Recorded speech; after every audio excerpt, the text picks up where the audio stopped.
লিখেছিলেন। যাই হোক, উনি যেভাবে লিখেছেন আমি সেভাবেই বলার চেষ্টা করছি। আসসালামু আলাইকুম রাতুল ভাই, আমি শাহাদাত হোসেন, সাদুল্লাপুর থানা, গাইবান্ধা। রেডিও সারাবেলা মূলত শুনি ফুটবলের জন্যই।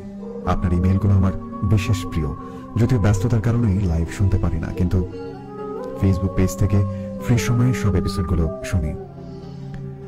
আপনি বলেছিলেন ঈদের পর যে এপিসোডে আপনি থাকবেন সেটা হবে ইমেল নিয়ে। যেহেতু আমার পাঠানো এটি প্রথম ঘটনা, তাই স্পেশাল এপিসোডেই পাঠাই। সুযোগটা আর কেন মিস করি। শুরু করছি। সেবার ঈদের ছুটিতে আমরা নানা বাড়িতে বেড়াতে যাই।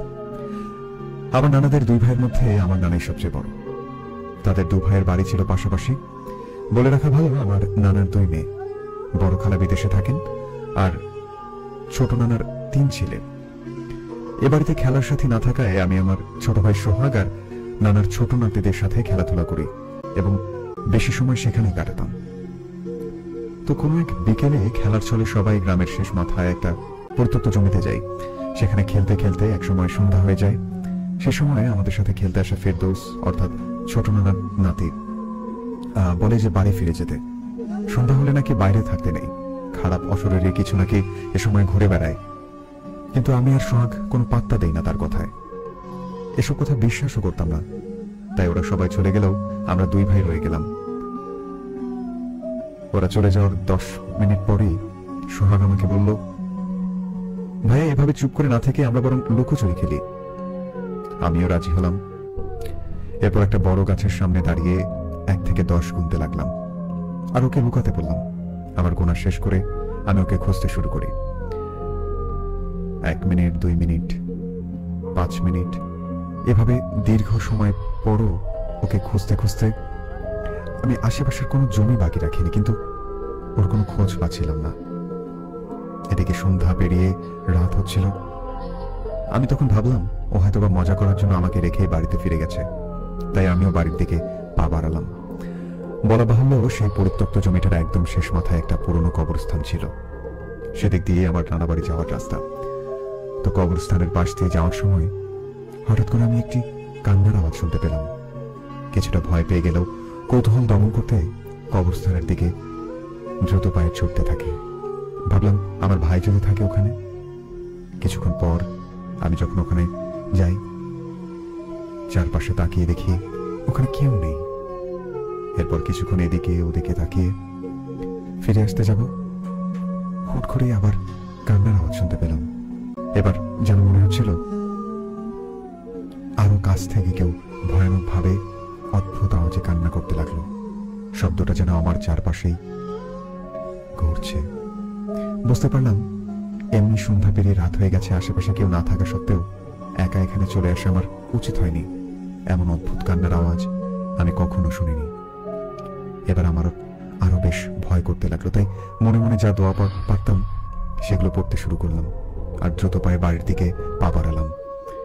কিন্তু জমিটা পার হওয়ার সময় একদম শেষ সীমানায় কিছু একটার সাথে পা জড়িয়ে আমি প্রচন্ড আঘাত পাই। ভয়ানক কান্নার আওয়াজ থেকে রেহাই পেতে দৌড়াতে যেয়ে আঘাত পাওয়ায় ভয়টা আরো প্রকাণ্ড রূপ ধারণ করতে লাগলো এবং আমি জ্ঞান হারালাম। সকালে যখন আমার জ্ঞান ফেরে আমি নিজেকে বাড়িতে আবিষ্কার করি। বাড়ির সবাই আমার চারপাশে আছেন। আম্মু আমাকে জিজ্ঞাসা করে গত রাতে আমি বাড়ি না ফেরায় আমাকে খুঁজতে খুঁজতে ওই জমির জায়গাটা থেকে উদ্ধার করা হয়। তারপর থেকে সোহাগ এখন উধাও, ওকে খুঁজে পাওয়া যাচ্ছে না। বাড়ির সবাই চিন্তায়, এমনিতে সোহাগ বাড়িতে নেই। তারপর আমি অজ্ঞান হয়েছিলাম। এই ঘটনার পর আমি অদ্ভুত অদ্ভুত জিনিস দেখতে থাকি। ওদিকে সোহাগকে অনেক খুঁজে আর পাওয়া যায় না। এরপর একজন নামকরা হুজুরকে ডাকা হয়। সেই হুজুর কিছু গণনা পড়া করে আমাকে একটা তাবিজ দিয়ে যান। তিনি আরো জানান ওই জমির আশেপাশে থাকা কিছু দুষ্ট জিন আমাকে আসর করেছে। আমার ভাইয়ের ব্যাপারে জানতে চাইলে তিনি বলেন সোহাগ হয়তো সেই দুষ্ট জিনের কবলই আছে। সেদিন আমি কোনোভাবে বেঁচে গেলেও আমার ভাই আর নেই শুনে আমি খুব ব্যথিত হই। কোথাও না কোথাও নিজেকে বারবার দোষী মনে হচ্ছিল আমার ভাইয়ের এই অবস্থার জন্য। সেই ঘটনার 2 দিন পেরিয়ে গেলেও আজও সোহাগকে আর খুঁজে পাওয়া যায়নি। 3য় দিনের মাথায় আমার ভাইকে এলাকার একজন মানুষ পুরনো কবরস্থানের কাছে দাঁড়িয়ে থাকতে দেখে আমাদের খবর দেয়। বাড়ির সবাই গিয়ে ভাইকে বাড়িতে আনে। বাড়িতে আসার পর কিছু সময় স্বাভাবিক থাকলেও কেমন যেন পরিবর্তন ওর মাঝে লক্ষ্য করা যায়। চুপচাপ থাকে, খাবার খায় না, রুমে গেলে এমনি একদিকে তাকিয়ে থাকে, একটা কথাও বলতো না। ওর এসব দেখে আমরা খুব চিন্তিত হয়ে পড়ি। মা সারাদিন কান্নাকাটি করতো এসব দেখে। বাবা আমাকে যে হুজুরের দ্বারা চিকিৎসা করেছেন তাকে আবার নিয়ে আসেন। উনি আমার ভাইকে দেখে বলেন, এটা আমার পক্ষে ঠিক করা সম্ভব নয়।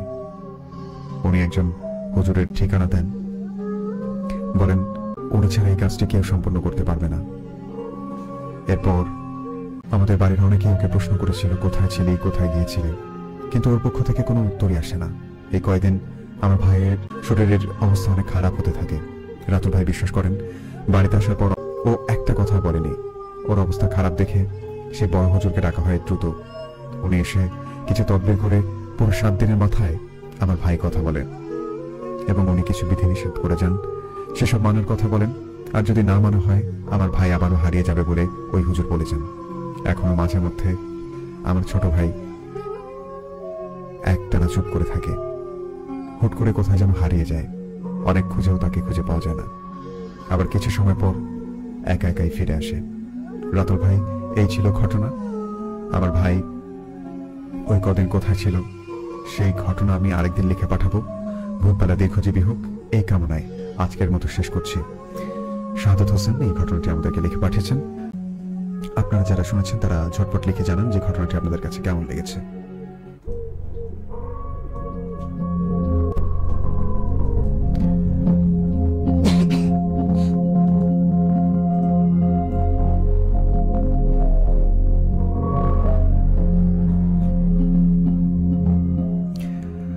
যারা এই মুহূর্তে রেডিও শহরবেলা শুনছেন এবং রেডিও শহরবেলার ফেসবুক পেজে লাইভ দেখছেন, তাদেরকে জানাতে চাই যে ভূতবেলার যে প্রথম ঘটনাটি সেটি আপনাদের কাছে কেমন লেগেছে। আপনারা আমাকে জানাতে পারেন কমেন্ট করে। আমাদের রেডিও শহরবেলার পেজটি খুঁজে পেতে হলে আপনার ফোনের যে কোনো একটি ব্রাউজারে গিয়ে সার্চ করতে হবে www.facebook.com/রেডিও শহরবেলা, অথবা সরাসরি আপনি চাইলে আপনার ফেসবুক অ্যাপের মাধ্যমে সার্চ করতে পারেন। সার্চ বারে গিয়ে রেডিও শহরবেলা লিখলে আমাদের পেজটি আসবে, যেখানে অলমোস্ট 60,000+ ফলোয়ার রয়েছে। সো সেখানে আমরা লাইভ করছি এবং এর পাশাপাশি